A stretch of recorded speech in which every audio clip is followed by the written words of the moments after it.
உலகின் மிகவும் ஆபத்தான பெண்ணுடன் உலகின் மிக ஆபத்தான நபரின் மகள் மோதிக் கொண்டிருக்கிறார்.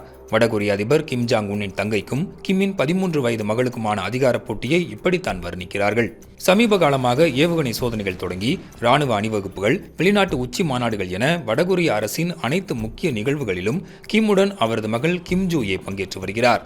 சமீபத்தில் கூட கிம் குடும்பத்தின் புனித இடமாக கருதப்படும் கும்சுசன் அரண்மனைக்கு சென்றது, கொள்கை முடிவுகளில் கிம் ஜூ ஏ கருத்துக்களை கிம் ஜாங் உன் கேட்பது போன்றவை அடுத்து இவர்தான் வடகொரியாவை ஆளப்போகிறார் என்பது போன்ற தோற்றத்தை உலக நாடுகளிடம் ஏற்படுத்திக் கொண்டிருக்கின்றன.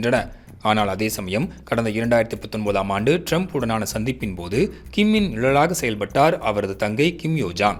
தற்போது வடகொரியாவின் சக்தி வாய்ந்த இரண்டாவது நபராக அறியப்படும் இவர்தான் கிம்மிற்கு பிறகு வடகொரியாவின் ஆட்சியாளர் என அப்போது பேசப்பட்டது.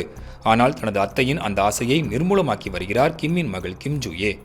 1948இல் வடகொரியா உருவானது முதல் கிம் குடும்பத்தைச் சேர்ந்த ஆண்கள் மட்டுமே வடகொரியாவை ஆண்டு வருகின்றனர்.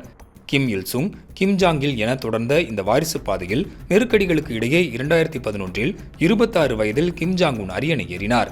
தனக்கு கிடைத்தது போன்ற ஒரு நெருக்கடியான சூழல் தன் மகளுக்கு வரக்கூடாது என்பதை உணர்ந்தே கிம் ஜாங் உன் இப்போதே தனது மகளை உலகிற்கு அடையாளம் காட்டி வருவதாக கூறப்படுகிறது. சொந்த அரசியல் எதிரிகளையே தீர்த்து கட்டும் வரலாறு கொண்ட வடகொரிய அரச குடும்பத்தில் தனது அதிகாரத்தை பிடிக்க கிம் யோ ஜாங் எதற்கும் துணிவார் என வடகொரியாவின் பரம எதிரியாக கருதப்படும் தென்கொரியா தெரிவித்துள்ளது.